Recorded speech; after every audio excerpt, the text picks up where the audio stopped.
हाँ जी प्यारे विद्यार्थियों, नमस्कार। हिंदी कविता शिक्षण के तहत आज हम कक्षा 10वीं मीराबाई पदावली की अभ्यास के प्रश्न उत्तर, प्रसंग, विशेष व्याख्या के बारे में विस्तार पूर्वक जानेंगे और प्रश्न उत्तर के आपको नोट्स दिए जाएंगे। आप इसे अपनी कॉपी पर उतार सकते हैं या स्क्रीनशॉट लेकर बाद में इन्हें कॉपी पर लिख सकते हैं। इसकी सप्रसंग व्याख्या हमने प्रसंग, व्याख्या और विशेष अच्छे से समझ भी लिए थे।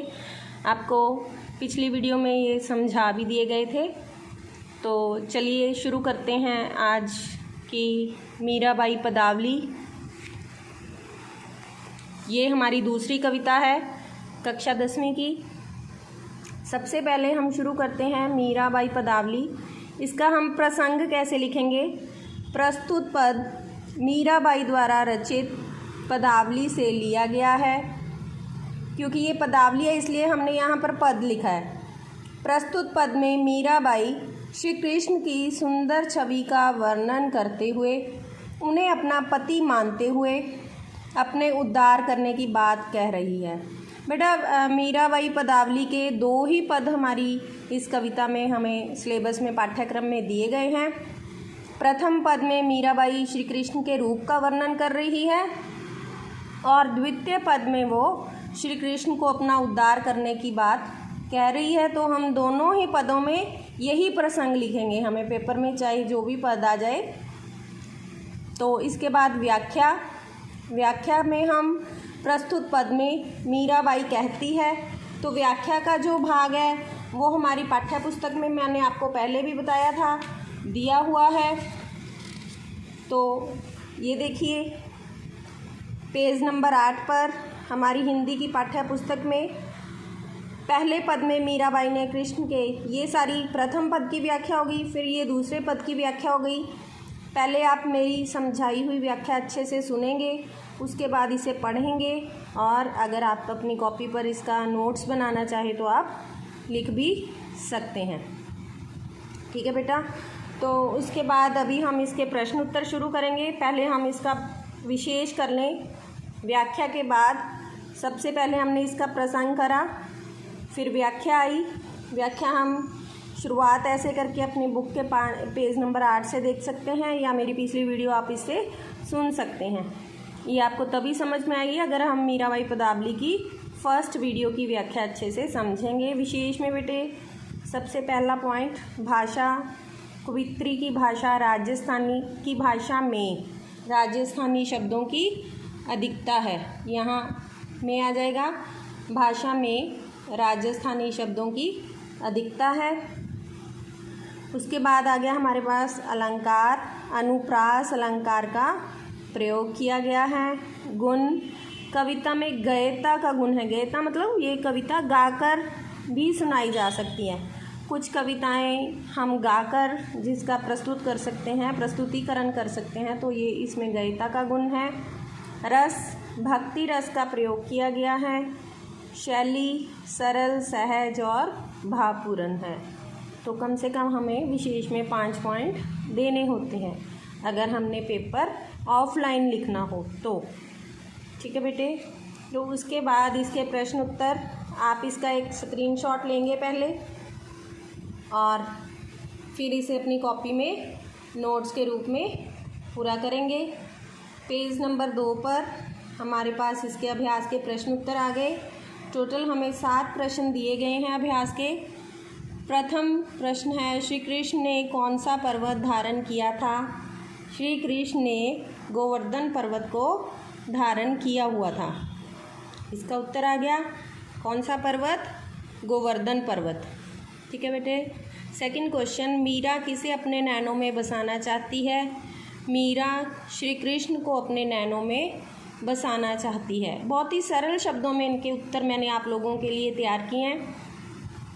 तीसरा प्रश्न हमारे पास आ गया, श्री कृष्ण ने किस प्रकार का मुकुट और कुंडल धारण किए हुए थे? श्री कृष्ण ने मोर के पंखों का मुकुट और मछली की आकार के, मकराकृत, मकर होता है बेटे मछली, मछली की आकार के कुंडल धारण किए हुए हैं।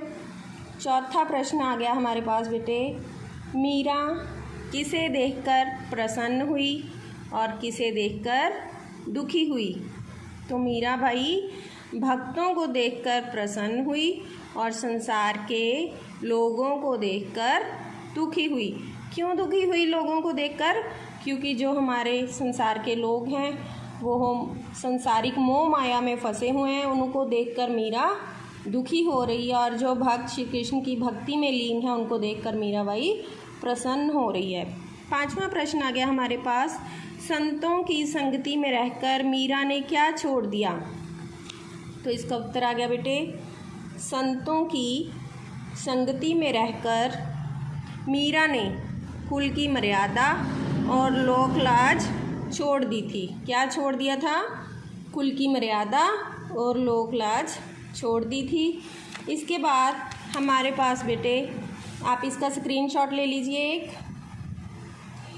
इसका एक स्क्रीनशॉट लीजिए, फिर अपनी कॉपी में इसके नोट्स अच्छे से बनाएं, अच्छी लिखाई में गलतियों का ध्यान रखें, वर्तनी ठीक होनी चाहिए आप लोगों की, शब्दों का जोड़ सही होना चाहिए, कहाँ पर बिंदी लगनी है, चंद्र बिंदी लगनी है, ये चीज़ आपको ध्यान में रखनी है।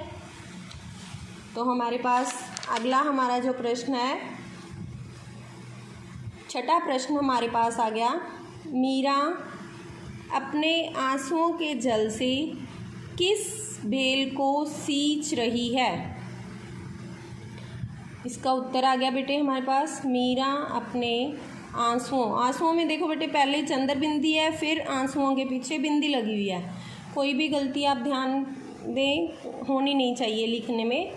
के जल से श्री कृष्ण के प्रति अपने प्रेम रूपी बेल को सींच रही है। ठीक है बेटे, और ये हमारा आखिरी प्रश्न हुआ, 7वां प्रश्न, पदावली के दूसरे पद में मीराबाई गिरिधर से क्या चाहती है?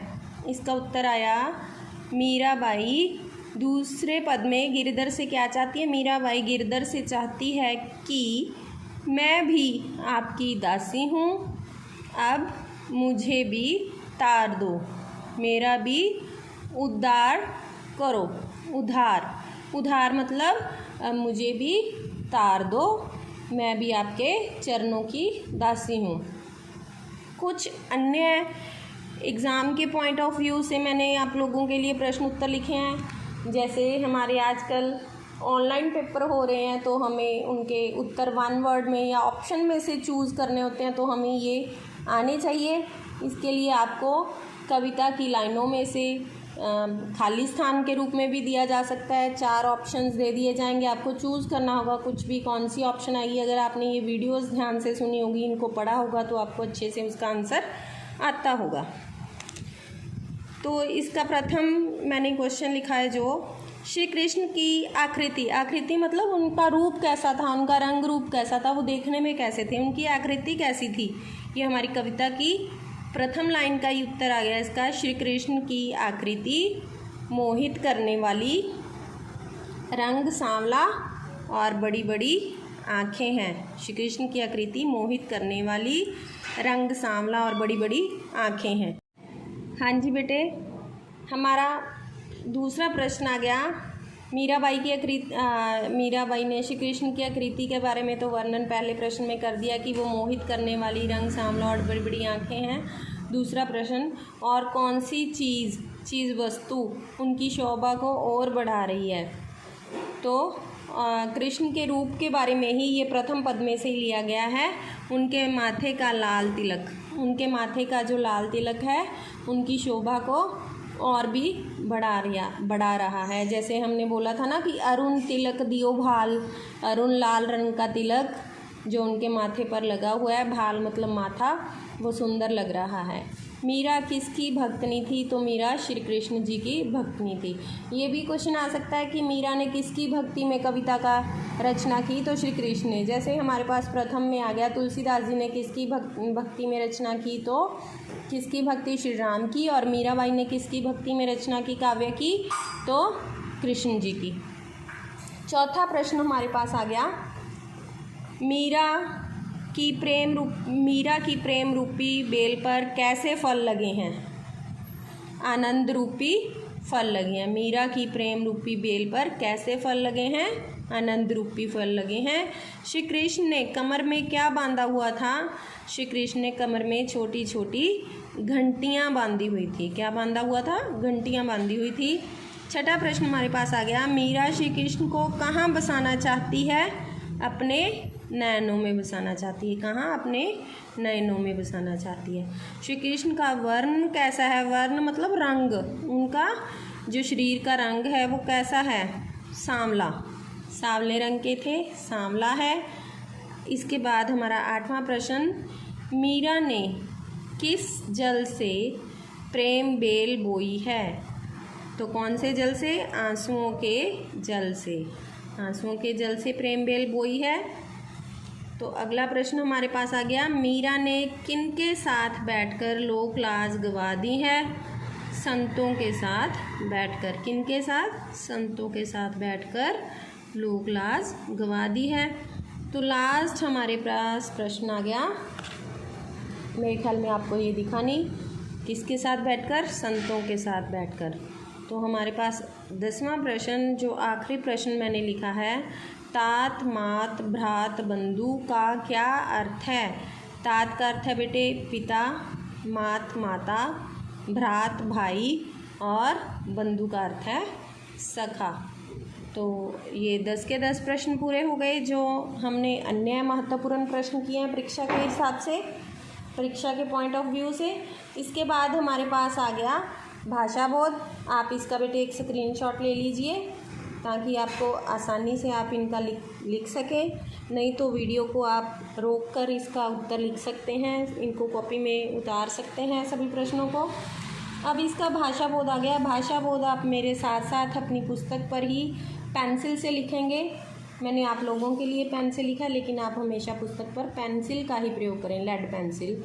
सबसे पहले भाषा बोध में हमारे पास आ गए प्रायवाची। हमें 2-2 प्रायवाची लिखने हैं। भाल मैंने आपको कविता में भी बताया था, माथा और मस्तक। आप इसको ललाट भी बोल सकते हैं, माथा, मस्तक, ललाट। उसके बाद प्रभु, परमात्मा, भगवान, ईश्वर, जगत, संसार, दुनिया, वन, जंगल, कानन, उपवन। ठीक है बेटे, ये लिख लीजिए आप चारों के चारों प्रायवाची शब्द। उसके बाद हमारे पास आ गए ये समरूपी भिन्नार्थक शब्द। इनको हम क्या बोलते हैं? समरूपी भिन्नार्थक शब्द, जो देखने में एक जैसे लगते हैं हमें, लेकिन जो अर्थ हैं उनके वो क्या हैं? भिन्न होते हैं। रूप तो एक जैसा है, समरूपी हैं, लेकिन अर्थ इनका अलग अलग होता है। क्योंकि अगर इनको आप ठीक ढंग से पढ़ेंगे तो ही इनके अर्थ आपको पता चलेंगे। मात्राओं में थोड़ा फ़र्क होता है, जैसे ये क्या लिखा है? कुल, और ये क्या लिखा है? कूल। कुल, कूल। कुल का अर्थ हुआ वंश।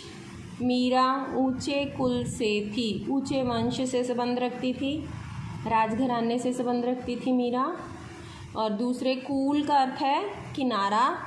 गंगा के कूल पर भीड़ थी, गंगा के किनारे पर बहुत भीड़ थी।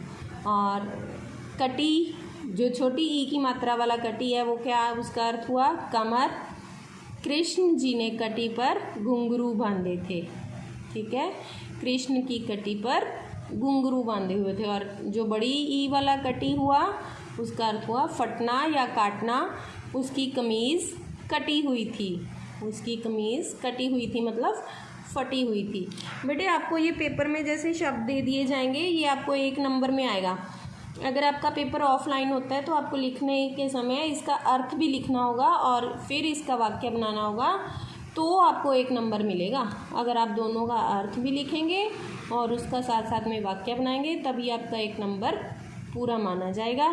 तो मुझे आशा है कि आपको सारे प्रश्न उत्तर, व्याख्या, प्रसंग, विशेष इसका अच्छे से समझ में आ गया होगा।